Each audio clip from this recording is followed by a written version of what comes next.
Well, good morning, everybody, and welcome to this week's weekly cyber update. My name is Sean Waldman. I am the CEO of SecureCyber, and this show today is our long form. It's an hour long, but don't panic. The way we do this is basically we go through the news in the front part. There's always time for question and answer, so anybody that wants to ask questions, just go to the comment section in YouTube, and you can do that there. So. The main point of this session is to basically keep you informed on the articles, and there's a lot of them. There's a lot going on this week, and to give you an opportunity to interact with somebody in cybersecurity. So if you have questions about home, if you have questions about work, if you have questions about working in the cybersecurity industry, just go ahead and start loading those comments in there, and we'll get those answered for you live. So we're adding some additional capabilities as we evolve this program, and I can tell you that there's more wires in here, Micah. By the way, people were commenting that your audio is real weak when you're, yes. All right, so first of all, let's introduce you to producer Micah. There's producer Micah. So Micah is behind the scenes running the control room. We just saw Tron Ares last night, so Micah, that makes you master control. So anybody that's seen Tron Ares, it wasn't bad. I mean, it wasn't bad though. I didn't mind it.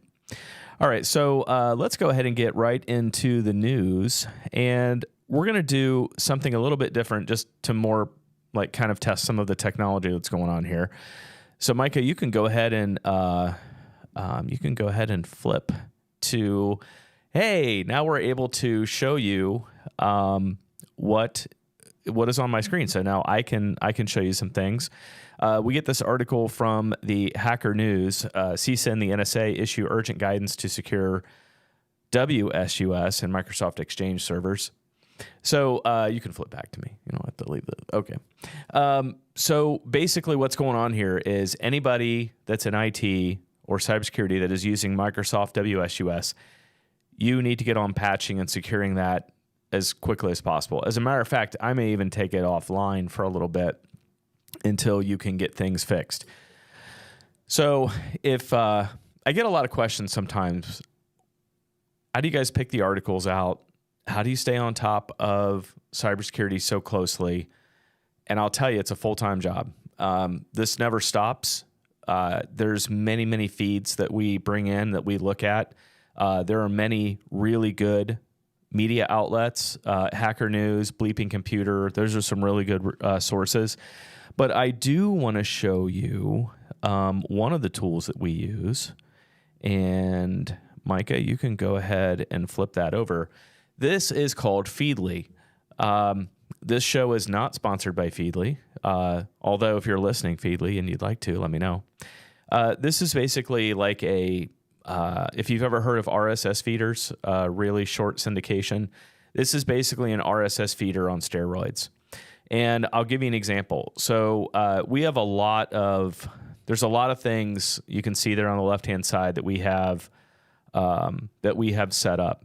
And some of that is you can see there's like construction cyber attacks, election system monitoring, Kettering Health. And then we've got some other AI bots out here that are looking for articles that match this criteria. What's really cool, if I click on this ransomware victim, Anderson Moore Construction, notice how the first thing that shows up, by the way, and if I click on this, which I will in a minute, it'll actually pull up the article.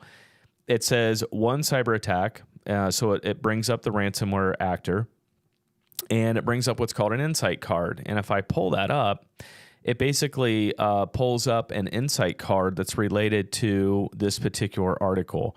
So it's bringing up threat actor information, ransomware, all kinds of very helpful things. And if I click back out of this and I go back in, you also see there's 2 malware families, and I get 1 tactic and 2 techniques. So I can open the MITRE Attack Navigator here, and it will show me the attacks that are relevant to this particular incident. So here we've got data encryption on the right-hand side and financial theft. Are those the only ones lit up? We can talk about the MITRE framework later. This is a little overwhelming, but I just wanted to let you see kind of what we see on the back end when we're working through threat vectors. Now, also, I can annotate this. So my entire team is on this platform, so I can annotate the article and I can alert other team members. It will also go in here and basically highlight kind of the things that you need to read. And if you're looking to just kind of get through this really quickly, and then it's got all the related articles related to this particular one. So the related articles help when it comes to actually vetting sources. And I also get that question often, how do you guys pick your sources? It's taken... Yeah, Miles is actually one of our developers. It probably is. Miles works very deeply with Feedly. There is an API on the back end of this that we interact with quite a bit. But anyway, I just wanted to show you a little behind the scenes, kind of what that tool looks like and how we use it. Believe me, I only scratched the surface, as Miles can likely attest to. So, all right. Well, we can go back to we can go back to me, Micah. So basically, anybody that has a WSUS server, check that out. Oh, I did want to show you the known exploited vulnerability catalog. I'm excited now because I can actually show you what some of this looks like. Go ahead and throw that up there, Micah. So in the past, like I've shown you very often or told you about the known exploited vulnerabilities catalog and how to use it. So here it is. In this particular case, this is the known exploited vulnerability catalog is basically a resource from the government, the federal government, that explains to you vulnerabilities that should be escalated. So when you're looking and listening to everything I'm talking about, and you're trying to figure out do I patch this one? Do I patch the other one? I can't do them all. How do I figure out how to patch it? So I've noticed they've moved things around on the catalog. So you used to be able to. Okay, so it's available in these formats. Is it? Okay, it is formatted as it's arrived. So basically, this is in order, right? So this one was added yesterday. So they haven't added anything today. If we go here to the second one, so this is going to be in order. As I pulled up the KEV, the known exploited vulnerability catalog, this is an order of which they've been added. So if we go down here to the second one, because I think this one's going to have a broader impact. This is the Broadcom VMware vulnerability. Privileged, let's see here, VMware tools, privileged defined and unsafe actions vulnerability. Okay. So one of the things that you'll see is known to be used in ransomware campaigns. This one says unknown. And there's some actions in here, right? Apply mitigations per vendor instructions. And then there's some additional notes. Looks like they've referenced some support articles. Where it says due date, just understand that the KEV is being used by the federal government, by public, federal government institutions. And when I say federal government, I'm not necessarily talking about, although it is applicable, I'm not necessarily talking about, Mike, you can go back to me. I'm not talking about like CIA, NSA, FBI. They are using this, but that's the due date piece. So federal government entities have until November 20th in order to get this done. So what that means is they have the responsibility to look at this vulnerability and mitigate it. If you click on the CVE, it will take you out to the Common Vulnerability Exposure Database. So you'll get a little bit more information. You'll get a score. The score is not something to hang your hat on completely. This one is a 7.8. It's a high severity, But really, there's two things that you need to look at when you're trying to triage vulnerabilities, and then we'll move on. One is it listed on the KEV, and is it currently being exploited? That should really raise the bar 100%. The second thing is, is your VMware infrastructure, if we're talking about this one specifically, is your VMware infrastructure exposed to the public internet? If it is, then those two items combined, and you can throw in the score too and come up with your own priority, then you should be patching this or escalating the patching. All this is going to help you do is prioritize this in your triage. So maybe this isn't part of your regular patching cycle that can wait another 30 days based on certain criteria. It's exposed to the public internet, and it's currently being exploited in the KEV. You should probably get on that immediately. That's kind of what we're talking about. All right, so let's go on to some other news. U.S. agencies back banning popular home Wi-Fi device, citing national security risk. This has been, they're talking about TP-Link. This is exactly what we're talking about. And let me explain something to you. So TP-Link is straight up a Chinese-owned organization. You all know by listening to me, probably in public and on this channel, that the threat from China from a cyber perspective is extreme. And when I talk about China, I'm not talking about the citizens of China. I'm talking about organizations and citizens that are associated with the Chinese Communist Party. So there are wonderful people in China that are not associated with and do not have any dealings with the CCP. However, that is the threat.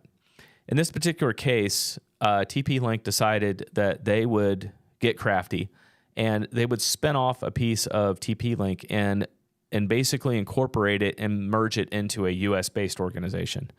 Yeah, nice try. So basically, there's a lot of talk right now about banning these devices completely inside the United States because of the extreme national security risk that they impose. The other thing I wanted to show you, you can hold on just a second before I pull this up, Micah, is there is a FCC block list. And a lot of people don't, okay, you can pull me up here. A lot of people don't know this exists. But if you go to fcc.gov, it's supply chain /covered list. This is the list of equipment and services covered by Section 2 of the Secure Networks Act. And essentially, if you look at this, you can see like Huawei is on here. You can see that Kaspersky is on here. You can see that China Telecom is on here. And so this is the list that we use essentially to educate organizations to make sure that they understand from a purchasing perspective that you need to be looking at this list before you do that. There's also the Office of Foreign Asset Control. And I'm just giving you this type of background because this is what it's evolving to. It's evolving to that before, if you're a local government, if you're a federal government agency, before you make purchases, before you make bids, you may need to, make sure that you're putting in your wording, the list of equipment and services covered by Section 2 of the Network Secure Act will not be purchased by this organization. So there's a lot that you need to be looking at in order to make sure that you protect yourself.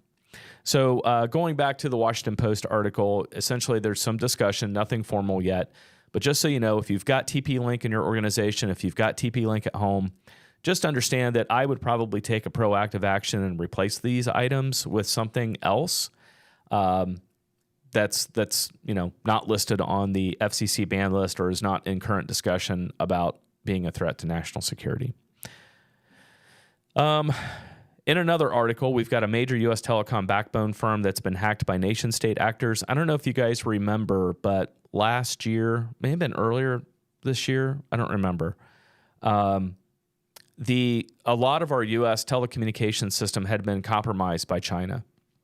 And as a matter of fact, there were some articles that were coming out and saying that if you're going to use the public cellular system to, the FBI actually came out with this and said you should probably be using Signal or WhatsApp in order to incorporate end-to-end encryption.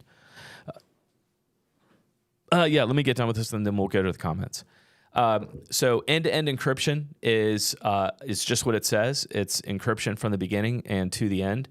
There's a lot of misleading stuff out there on end-to-end encryption. But essentially, this article follows that track. So in this particular case, it's Ribbon Communications.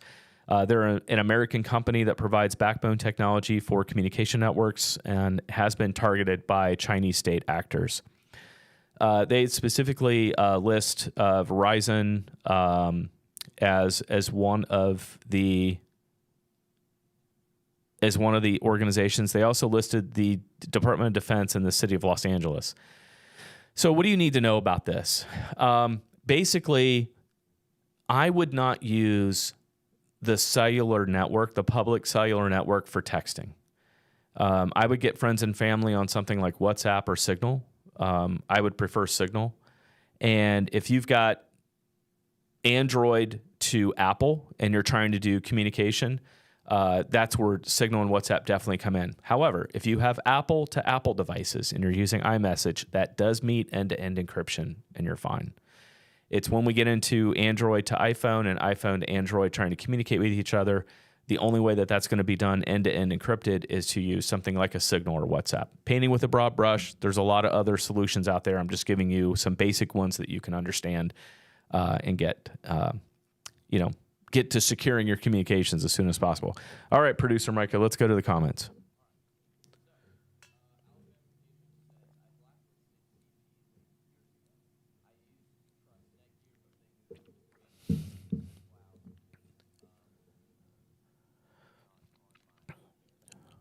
Yeah. So thanks, Alabama Cajun, and it's good to see you again.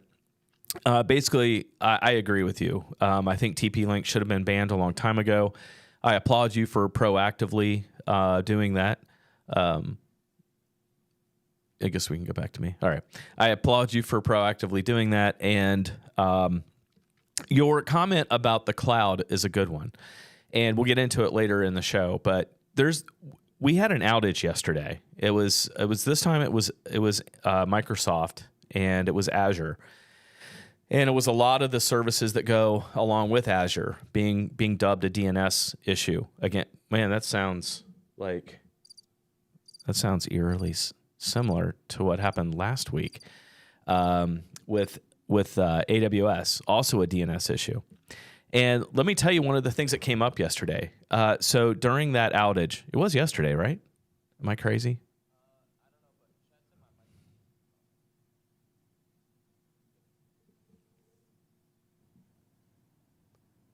We good now? Are you mic 2? No, I should be mic 3. Yeah, you're right. I'm on now. You're unmuted okay. now. Sorry, I'll read the comment out again real quick. Yeah, go ahead. Missed it. Alabama Cajun said, I blacklisted TP-Link years ago. I used to trust Netgear, but they moved management to the cloud. Yeah, so I was addressing the cloud piece. So during that outage, deja vu completely. So during that outage, you could not get to the Exchange portal. Well, guess what happened? So during that outage, there internally here in Southwest Ohio, we have a Slack channel of a lot of organizations, hospitals, manufacturing, local government, and there was a malicious email that was coming out. And we were putting out information letting the whole region know to block this particular email address. And no one could get into their cloud portal in order to do that through the Microsoft 365 system. So, that's why we talk about defense in depth. We talk about being able to block somewhere else. So what endpoint capabilities do you have to block? What maybe Active Directory, if all of your DNS requests are coming to your Active Directory server, do you have an opportunity to sinkhole a domain to make sure that nobody can get to it? And then what capabilities do you have at your firewall? Are you able to turn on something? In this particular case, the malicious actor was hiding behind a domain that was taken out on October 27th. Now it's October 31st. Oh, happy Halloween, everybody. Happy Halloween, Micah. Yeah, happy Halloween to you. What are you dressed up as today? I don't know. I haven't gotten anything yet. All right. I was thinking maybe a Ninja Turtle. Okay. That was on the list of options. All right. Well, that's pretty random. So basically, if you have a setting on your firewall that prohibits communication with domains that have been newly created, you would have mitigated this attack. So just keep that in mind. Keep in mind that you need to have alternative ways of doing what you have to do. So kudos to our Go Cyber Collective nonprofit and our alerting system. If you are in Southwest Ohio and you are viewing this stream and you would like to be a part of that, go cybercollective.org. And by the way, we are working on lower thirds. So do you have an example of a lower third? Do I have an example like right now that I can show? Yeah. I do not. All right. So if you don't know what a lower third is, a lower third is... Oh, actually, well, yes, I do. Technically, if I switch from this back... So at the bottom of the screen, when you guys... graphics that show up here at the bottom. There it is. There's your name, lower third. Here at the bottom. Your name is on the screen. Oh, okay. I don't see it. That's a lower third. So we're going to put the headlines and stuff on the lower third. So you'll start to see that. You'll start to see us using this TV a little bit differently and overlaying some graphics when I'm talking about things. So anyway, go cybercollective.org is definitely... Oh, yeah, there. I can see it now in the delayed preview. Yeah. Okay, so that's a lower third. Go cybercollective.org if you'd like to be a part of that. If you'd like to be a part of that communication network, hit John up on there, john@gocybercollective.org. John will actually be here. I think he's shaving or doing something. I don't know. I caught him off guard. He's here in the office. We're having to capture the flag for next week, and I will explain what that is. But he's going to come in and talk about kind of the latest on the nonprofit, what's going on with the Go Cyber Collective, and the capture the flag next week. So that'll be fun. All right. So the next article, hackers breach Calvert County emergency alert system, send unauthorized messages to residents. Yikes. That's not good. So essentially what happens is there are, in this particular case, I think they were talking about their Everbridge system. And if you guys all live in a community and you've gotten those phone calls, I believe schools do it too.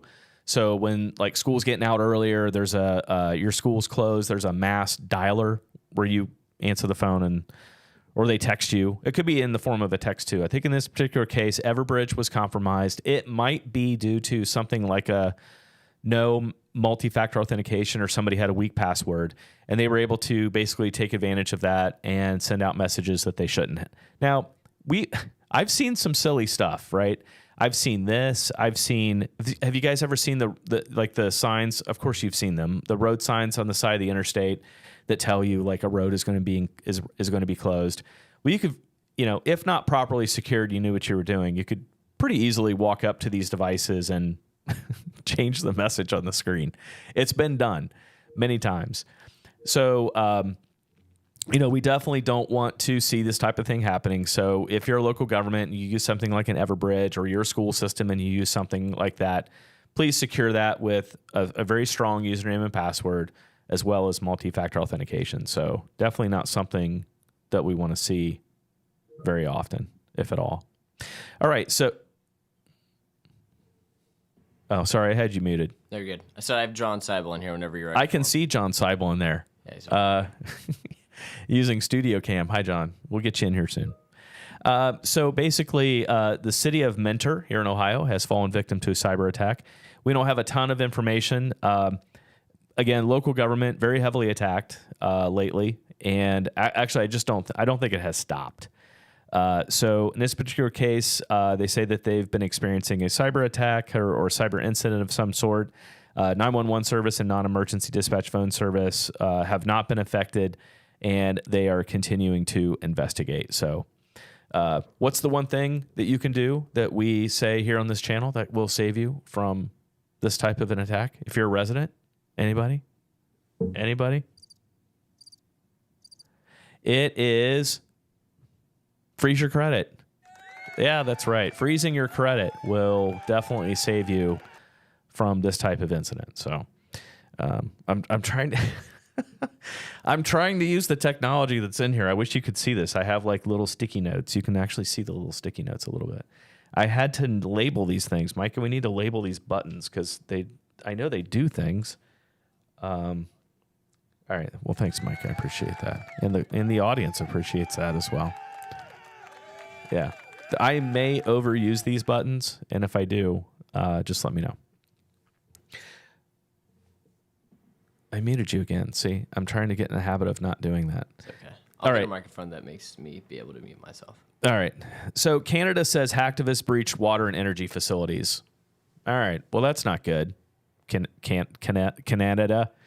Not your fault, though. So on the critical infrastructure conversation, when we start talking about water and wastewater facilities, one of the things that I monitor very closely is what's going on in other countries. Just because the article for water and wastewater and energy didn't originate in the United States doesn't mean that the U.S. isn't a target. Understand that these threat actors that are compromising our critical infrastructure facilities are testing these facilities out. A lot of these facilities use the same thing. So whether it's UK, Canada, United States, it really doesn't matter, because at the end of the day, those are all industrial control systems, and a lot of these systems use the same systems that we use here and are used in other countries. So it's not like a country of origin type of base system. A lot of this technology comes out of different places in the U.S. that we all buy from. So in this particular case, the Canadian Center for Cybersecurity warned today that hacktivists had breached they used the word breached. I didn't use the word breach. A critical infrastructure system multiple times. Goodness, I'm talking a lot. We need to get John in here soon. Allowing them to modify industrial controls that could have led to dangerous conditions. Goodness gracious. All right, so thankfully they were able to monitor and stop the attack. But I bring this article up to bring awareness and let you all know that, first of all, our water and wastewater systems and energy systems are protected. However, I believe they are at risk. So what I always tell people, I just did some talks in public. I tell people, oh, it says the feed dropped. Alabama Cajun said the feed dropped. I'm still looking at it. I'm seeing it. I tell people in public, go to ready.gov. Don't panic. Just be basic ready, right? Ready.gov is a great website that is run by the federal government that gives you some guidelines on basic guidelines of what you would need to do to survive. And when I say survive, I don't mean just a cyber attack. I mean, it could be a flood, a tornado, a wildfire. So it could be, a big snowstorm from like 1978. I was 4 years old. I don't remember that. So, but just keep in mind, these articles are coming around to be way too common, and I don't like to talk about this very often, but I believe that talking about this does bring awareness. John, if you want to go ahead and start hopping in here, don't hop in here because that would be weird. We'll get John in here and get him sitting down, so you're going to see him kind of moving in here. What's up, buddy? You can put your headphones on and all that stuff. We'll get you all set up. I'll get the headphones here in a second. This is live TV, everyone, so everything just happens in real time right now. That's a loud chair. You like that? You know what? Can I just say how much I enjoyed being in the control room with Micah, having been in this space, done this thing for tens of thousands of hours, right, to then see somebody else who's on air trying to conduct a show and then talking about all the buttons and everything.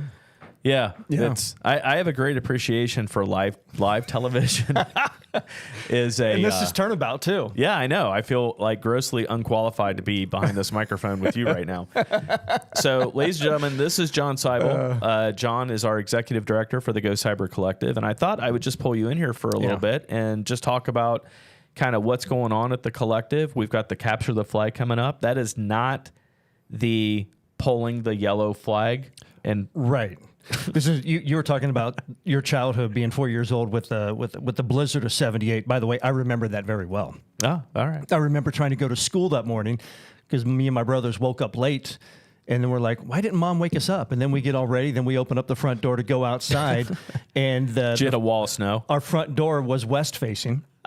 And so we just had snow all the way up to the top of the. Yeah, it's not the Capture the Flag when we were kids. This is great because this is so much fun. This is roll up the sleeves and dive into the hard drive and one of the world's elite cloud ranges in SimPire. So we're going to have, Sean, we're going to have over 100 students and professionals here.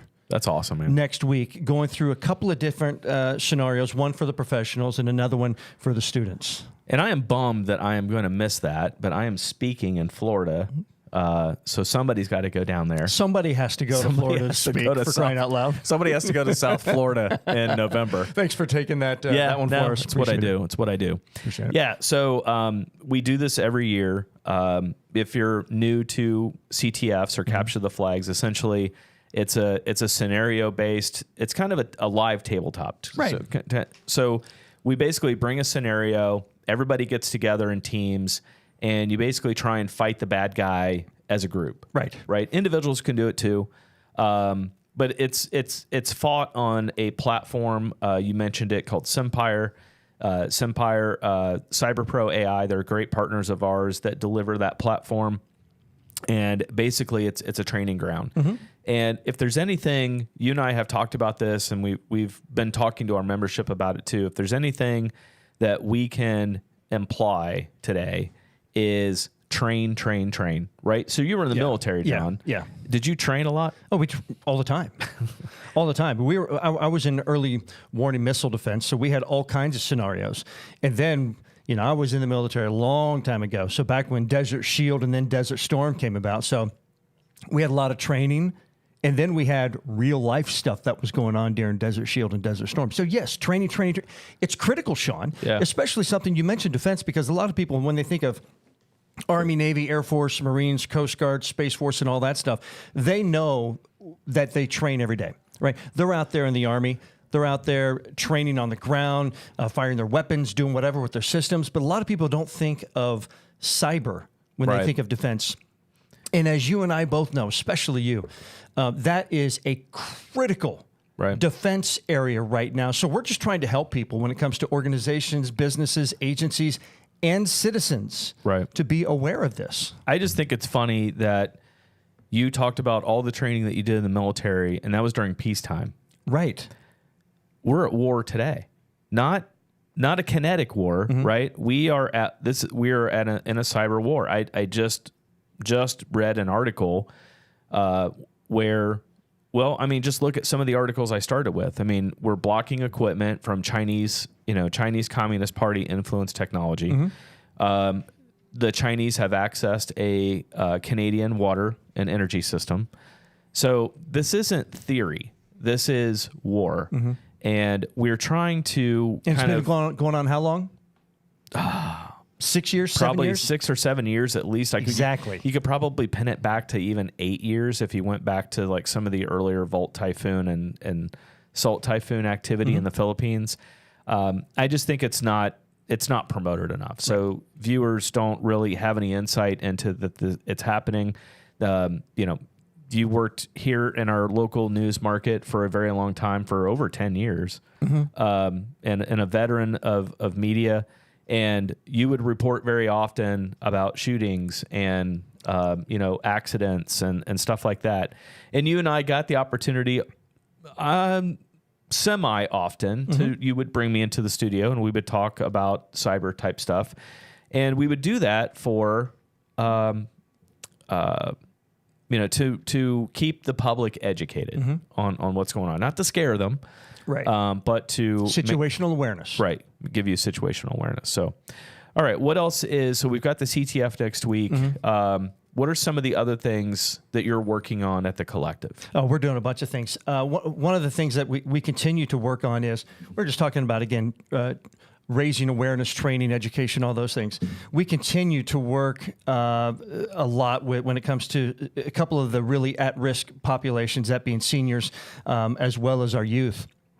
Safe senior surfing is just great, and there's a real demand to educate our seniors, because one of the things that I also reported on a lot in the news or too often in the news, were these just awful stories of seniors being taken advantage of and losing everything. And sometimes it's just not an attack that's taking their money. Yes, but there's a physical health to that equation as well. So we continue to work a lot in those programs throughout the state of Ohio, which is absolutely wonderful. And we also got a couple of things coming up too as well. a couple of workshops that are going to be really big. One is for CMMC, which is it's just an evolving certification, right? Especially for those in the defense contracting world. So it continues to evolve. It's changed over the past few months.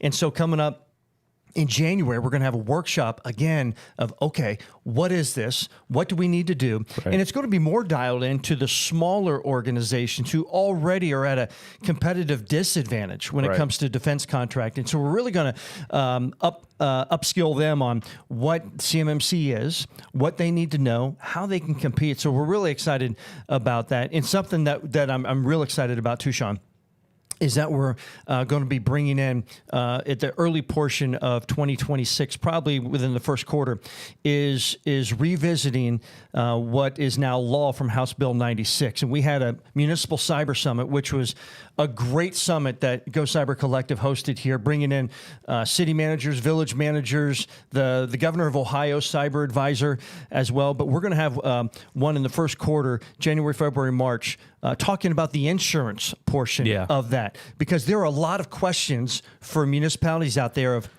as you know, if and when they're hit, what does insurance even mean? What does it do? How do they respond? So those are just a couple of things that we're working at the collective right now. All right. Well, thanks for stopping in. I appreciate it. Good stuff. You good? Right. Yeah, I'm good. I'm going to get back to the news. You get back to the news. All right. Thanks, John. Appreciate it. All right, so let's get on back to it. Thanks, John, for coming in. So the next article we'll talk about is there was a big article by X, excuse me, a notification. You have to enroll in multi-factor authentication by November 10th or you're going to be locked out. Goodness gracious. I don't disagree with this. If you are a user of X and you do not enroll with multi-factor, you will be kicked off. I think this should be a precedence with just about anything. I think that if you enable MFA and somehow it gets turned off, that the account should not let you in unless it's back on again. Too many times do we see organizations that have deployed multi-factor except for one or two users, except for the C-suite, except for, there's always an exception, except for the unions, except for... And just understand that it's either all MFA or no MFA. You should have it all enabled or the tool shouldn't work. That's just my opinion. It's probably an unpopular opinion, but it's my opinion. All right, so CISA and the NSA have come up with some tips on securing Microsoft Exchange servers. If you are still running a Microsoft Exchange server on-prem, first of all, why? Actually, a lot of you would say, well, Sean, have you seen like the AWS and the Azure outage? Yeah, I see that. But you know, we could have a whole conversation about the pros and cons of doing both, right? Having everything on-prem. I've seen a lot of like hashtag bring it all back on-prem. Really? Do you want to do that? I don't think you do. And so anyway, if you still run a Microsoft Exchange server, just check that out. Micah is going to take all of the articles and dump them into the notes section of this YouTube stream, right, Micah? Okay, good. So which mic are you again? Darn it. Okay, Micah, now you can acknowledge it. I'm going to do that. All right. So then you can catch that. So all right, what else we got here? We've got, gosh, I've already been talking for 44 minutes. No wonder I'm coughing. So there was the DNS outage impacting Azure and Microsoft 365 services. This apparently is the result of a configuration change that was not healthy. So somebody made a change, implemented it into the system, and it didn't like it. They were able to roll that back. Not quite the outage that we saw with AWS, but if a lot of you have your infrastructure in AWS, or Azure, definitely, look at your configuration, see if there's redundancy opportunity. I am not a cloud architect by any stretch of the imagination, but I think there has to be a trade-off, maybe a hybrid type scenario where you've got some stuff on-prem and off, or I don't know. These outages those are way too close together, by the way, the AWS and the Azure one. So I'm not sure what's going on there, but it's probably nothing good. We've got a couple more articles, and then I don't see anything in the chat as from a question perspective. So if there are questions, please grab it. I may even talk to Micah about maybe simulcasting this out to our Facebook channel. Yeah, that should be possible. Yeah, I mean, maybe the more feed we have out there, running, maybe better opportunity for viewership and questions. Yeah, because really the questions are the key. I mean, I'm sitting here as a cybersecurity veteran, and I'm happy to answer your questions at no charge. I just need to know what the questions are.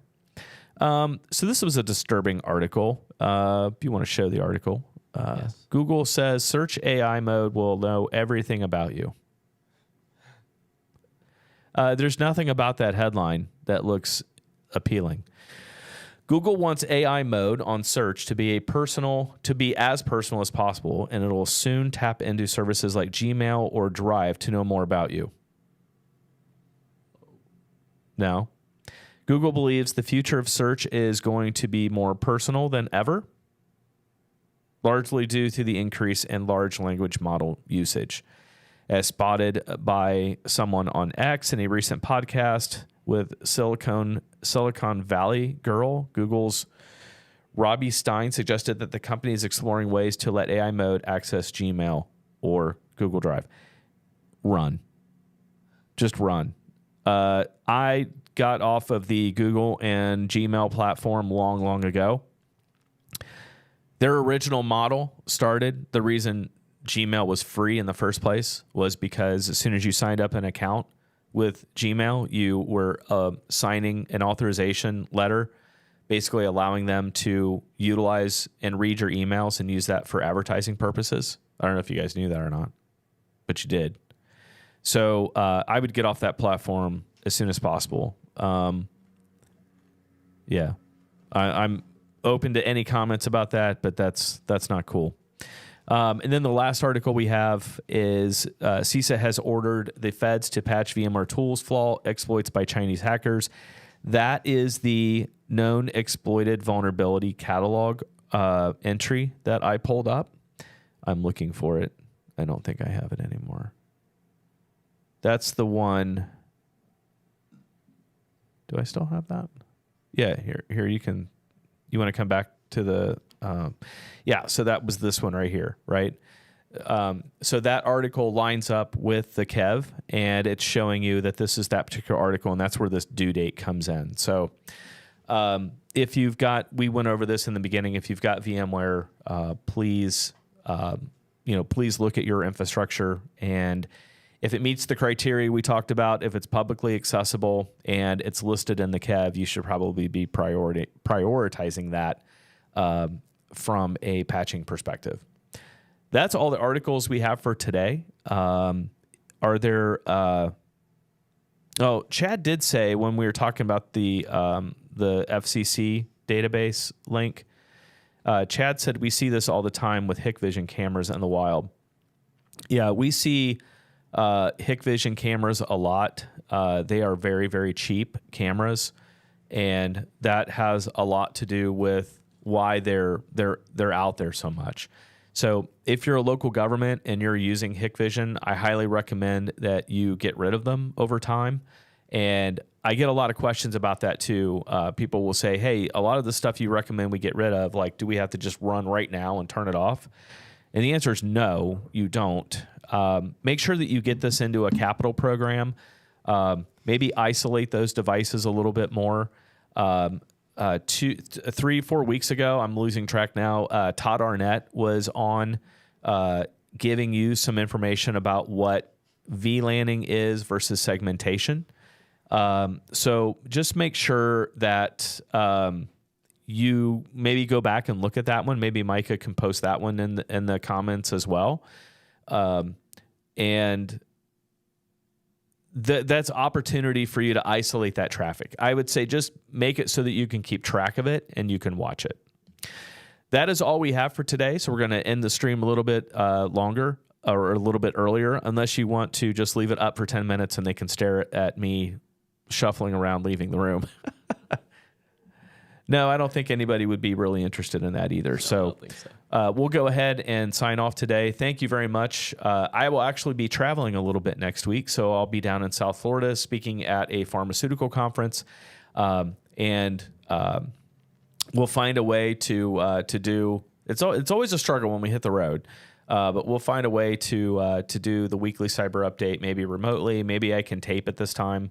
I don't know. We'll figure it out. But thanks for coming. I appreciate it. And